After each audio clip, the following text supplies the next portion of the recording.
How's it going, everybody? The Seer here, and I have a very special, and I'm very excited to give this blog post video to you guys. This is the next legendary character, the Shadow King. Now, if you're not aware, the Shadow King has a very rich history in the comics, and also was featured in the X-Men cartoons.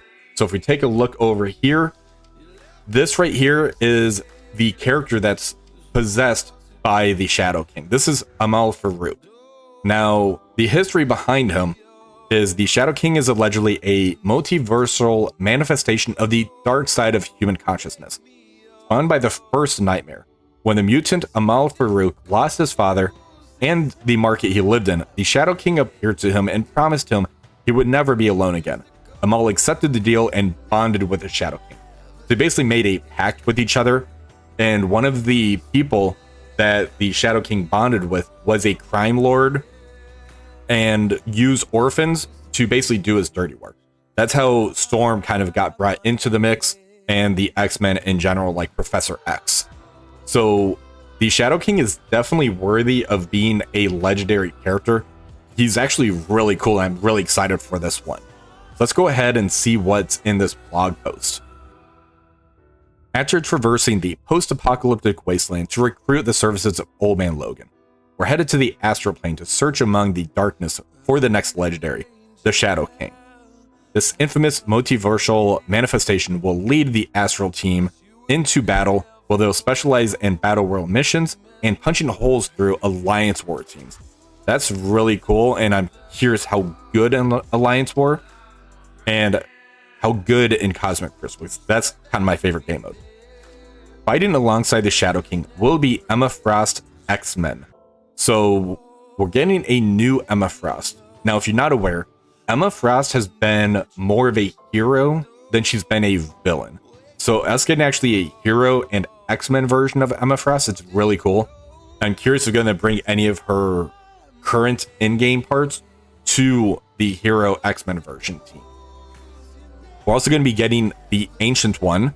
Now, there's two versions of the Ancient One that we might be getting. The first one here is Tilda Swinton from the MCU, the Doctor Strange movies and everything. The other version is going to be this version, who is Yao. He is basically an older man, kind of played the same role. They just kind of changed it from this older man version to Tilda Swinton. I believe we would be getting this version here because Marvel Strike Force likes to lean into diversity with the, if you can go with the female character or a different ethnicity of the character, they like to really do that. So I have a feeling we're going to be getting this version of the Ancient One. And there's going to be reworks to Doctor Strange and Moondragon. Now, I'm really curious what they're going to do to Doctor Strange, because they did him dirty. It was a really letdown when Doctor Strange went to the Secret Defenders. So I really hope they're going to do some kind of facelift with him, kind of revitalize him. I don't think just adding updated stats is going to make that big of a difference to his kit. So let's see what they end up doing to him. Definitely hold out on investing in these type of characters. So I think Moondragon might be safe if you want to start leveling her up. Doctor Strange, I would hold off just because he was so easily subbed out of the Secret Defenders team. Now, we're going to go through the Astral team in an upcoming blog, but today we're taking a first look at the legendary Shadow King. Now, on my channel, I did a video for the Orchis team, going into the comic deep dive, and then going into the how to build the Orchis team. That's going through T4s, ISOs, who to invest in, where are they good at, kind of a all-in-one evergreen type of video. So if you guys are curious about that for the Orchis team, check that out. I'm working on the Night Stalkers video right now. Then I'm going to jump into the Undying video because we have that Scarlet Witch zombie coming. Once that's done, I'm going to dive into this Astral team because I think I can do some really good video and history work of the Astral plane and these type of characters. So I'm going to put the Orchis video in the description. If you guys haven't checked that out, make sure that you do. The Shadow King's legendary event is right around the corner, And as we mentioned in the previous vlogs, you'll need the Illuminati and the Annihilators for higher difficulties, along with a powerful roster to recruit the Shadow King. Now later today, the candy store should be updated, and it's going to start putting Captain Britain shards in there. Save all of your candy and only focus on that Captain Britain. Get him unlocked and start getting the next star level on him. I'm hoping they're not going to be too crazy with the how much candy to shard ratio, but Captain Britain's definitely worth unlocking, and I would definitely try to get him from like 3 to 4. We need to see what the cost is to see if it's worth going from like 4 to 5 or 5 to 6, or just go all in. Just keep purchasing those Captain Britain shards just because he is that epic vaulted character. Now the Shadow King's legendary events won't be easy, but as you'll see below, you'll earn a powerful ally to unleash in multiple game modes. The Shadow King is a powerful psychic entity from the astral plane who was created by the first Nightmare. He found a vessel to possess in the psychic mutant Amal Farouk, amplifying its abilities to control minds, create illusions, and manipulate reality. Shadow King feeds on negative emotions like fear and hatred, and he seeks to dominate the minds of powerful mutants. His epic psychic battles have made the Shadow King one of the most dangerous and malevolent forces in both the physical world and the astral plane. The Shadow King is a keystone member of the astral team and is a powerful controller. He's an absolute nightmare in Battleworld missions, and each of his abilities can be awakened to unlock powerful alliance or bonuses. He curses enemies with a slew of negative effects, including blind with his basic, along with the combo of trauma, ability block, and defense down with his special. His ultimate features a mechanic that reduces the duration of negative effects on himself and allies, effectively clearing trauma. So that's really cool. We right now have 2 characters that reduce positive effects on the enemy, which it does include Safeguard. So having this to reduce trauma and negative effects is really cool. So this is a new feature called Possessed. The Shadow King features a new effect that's sure to haunt enemy teams, Possessed. He spawns with Possessed, and while Possessed, at the end of his turn, or when any non-summoned ally uses their ultimate ability, he attacks the most injured enemy for piercing, drain, and steals a portion of the target's max health to heal himself. He then fills speed bar and clears negative effects. While Possessed, the Shadow King can't gain trauma or stun. The fun continues if the Shadow King is eliminated during battle, because then Possessed is transferred to a random astral ally, who then enjoys the abilities mentioned above. If Shadow King is revived, he regains Possessed. That's a really, really cool feature, and it's really unique. So that's awesome. I'm all for this. So the Shadow King is going to be a villain, cosmic mutant controller, astral, and legendary with a speed of 125. His basic is Umbral Strike. Attack the primary target for 270% damage. Apply 2 bleed for 2 turn. And Battleworld, apply blind to the primary target. Mind control the enemy with the highest damage to attack the primary target. 1 force to attack an ally. This character deals less damage to those allies. They've been adding more of this line on kits. The Night Stalkers has a few characters like this, so I'm curious how sustainable his basic is going to be, because when you do that mind control thing, a lot of these characters nowadays seem like they have this added into it as well, so you can't really hurt your own teammates. Now the basic Awakened just adds War into the tag. For his ISO 8 counter assist, he's going to do 203% damage, 17% piercing, apply 2 bleed for 2 turns, and if the target is an ally, attack for 25% damage instead. So that's interesting that this part is on here. For the special, he's going to start with this one. It's a 5/5 Shadow Ball. It's going to apply 2 evade and offense up for 2 turns to self and all astral allies. Then it's going to flip all positive effects into negative effects. So this order of operations is really important. So first it's going to do the evade and offense up. Now it's going to flip the positive effects into negative effects. So that could get like defense up into defense down. That's going to be the primary and adjacent. Then it's going to do the attack. So this attack is going to have offense up basically built into it. So attack the primary target for 300% damage, apply trauma for 2 turns, ability block for 1 turn, defense down for 2 turns. So even if they don't have the defense up to flip into defense down, you're hitting with offense up into defense down for 300% damage. With the new stats, this is going to wreck whoever it hits and the adjacents. Now in Battleworld, it's going to spread all negative effects except for stun and trauma from the primary to all adjacent. Attack adjacent targets for 300% damage.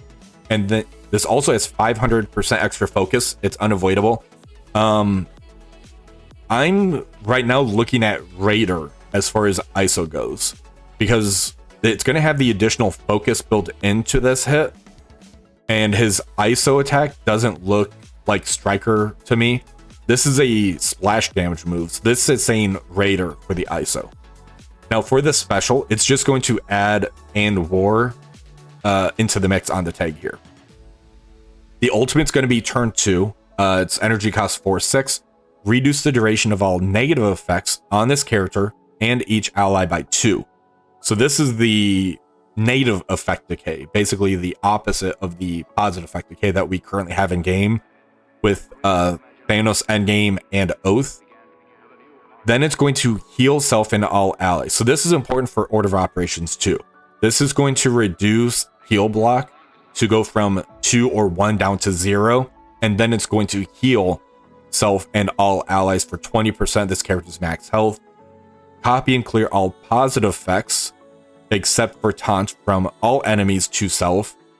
Then it's going to attack all enemies. So if any of those enemies have offense up, say you lose your offense up here, you have a possibility of getting offense up back. And then it's going to hit for 550% damage to all enemies. This is also going to wreck people. Jeez. In Battleworld, prolong the duration of all negative effects by 1 for all enemies. This is a really powerful ability because this doesn't say for Astral. This is all allies. Yeah. So it's going to reduce all negative effects on self and each ally. So not Astral. So that's some plug and play capability right there.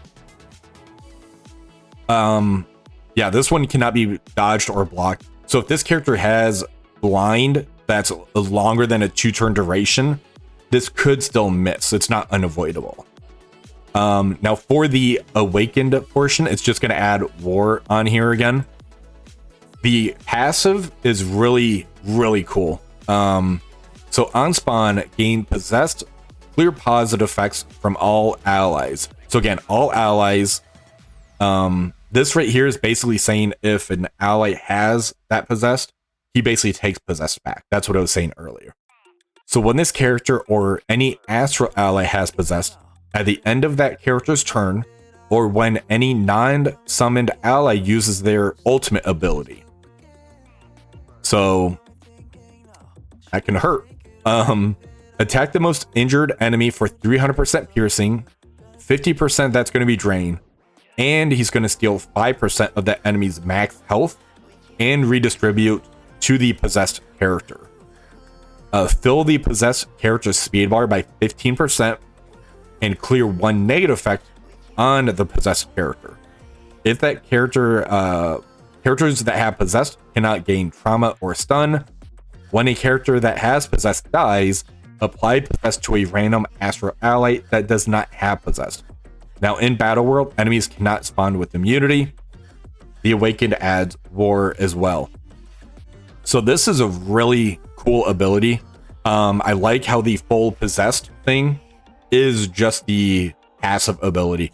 It really gives this character a lot of flavor, and I'm all for it. This guy looks like he does have a lot of plug and play capabilities, with the ultimate clearing all native effects to all allies, and just pulling all of the buffs off the enemy, bringing it to himself. He's going to be a nightmare in Cosmic Crucible. Adding all the tags on here in Battle World and War, because I don't see a lot on here that's locked to Battle World. It's really cannot gain immunity with the passive. The ultimate prolong the negative effects, and the special is spread all negative effects. So even without that, this kit is amazing. Let me know what you guys think in the comments, but I do want to go into the Battleworld Prep portion of this now. So the Shadow King and Astral will put a serious dent in Null's forces, but you'll need a powerful roster to thrive with the Alliance. Be on the lookout for upcoming events and offers to power up following teams to aid your Battleworld strategies, which is going to be the Mercs for Money, Out of Time, Superior 6, Illuminati, and Cabal. I'm not a fan that they put Out of Time on here, because I just did a video talking about the power trios, and really the only character that you need from Out of Time is Black Knight. The other characters aren't that great. I use the 4-piece without Black Knight to counter Alpha Flight, but if you add like Dorm or Super Scroll to the mix, they really don't do anything else. But I do want to jump in game really quick. So let's go ahead and jump in there. So currently the list of characters that they gave us for the Battleworld Prep are going to be the Hive Mind team, the Extreme X-Men team, the Spider Society team, and Alpha Flight. Now these are all raid teams. Alpha Flight does have that war defense. Venom, he gets subbed out a lot. Cyclops, he gets subbed out a lot. Ghost Spider, I sub her out when I'm in Cosmic Crucible and stuff. It's really about the 3-piece, the power trio that I mentioned. But now we have added in the Mercs for Money. Deathpool does have that tag. The Out of Time team, the Superior 6 team, which is important. They said Superior 6, not Sinister 6. There's the Illuminati team, the Cabal team, and now we have that Pegasus team that was on the Battleworld image that they gave us, where it had the Astral tag and the Pegasus tag. Now my recommendation is don't just start powering and leveling up all these characters. It's better to just hoard your gold, your T4s, your training modules until you actually get in Battleworld and know if you need to power up these teams. If you don't have these teams built up, I would still hold off, and then when your alliance starts doing their hits in the Battleworld, find out what power level works, then you can slowly build up those teams. For instance, if you passed on the Out of Time team and you did only build up Black Knight, don't start building these 4 characters up yet. We need to know if you actually need to build these characters up. Maybe you can get by with these characters being level 85 or 90, G17, G18. Maybe you don't need that Crimson gear out. So definitely hoard and save your resources. Don't just start panic building, because them putting this information in the blog is good, because now you can start saving these, but keep hoarding the resources until you need to actually invest in these teams. Now, in the Power Trio video that I did, the Out of Time, the only person I put on there was Black Knight. The Power Trio for this team would end up being Black Knight, Captain America, and Peggy Carter. Captain America has that reflexive taunt. He gets the ability energy, the speed up. Peggy Carter, she brings people back to life. She heals them up. So that's why these 3 are the Power Trio. Cosmic Ghost Rider is a fantastic character for plug and play use. He doesn't like change the team. He does get that barrier on the team when enemies use the ultimate. So that's a passive feature. The bigger your Cosmic Ghost Rider is, the better, because he'll survive for that round 1. He does have the stun on there, the flips, but the Power Trio would end up being the 3 characters I mentioned. Cosmic Ghost Rider would be more the Ultimus of the Annihilator team. So he's like that 4th member. That's a really, really good plug and play character, but you don't absolutely need him for the 3 Power Trio, if that makes sense. For the Pegasus team, still don't build them yet. We need to know more. Do you actually have to use them? Maybe they just get bonuses and you don't have to use them. So just save your resources. And once Battleworld comes, then we can find out what power level works for the difficulty that you're working at. But I do hope you enjoyed this video with the Shadow King and the Battleworld Prep kind of tied all into one. If you did, please remember to give this video a thumbs up, share, and subscribe to the channel. Until next time, have a wonderful rest of the day.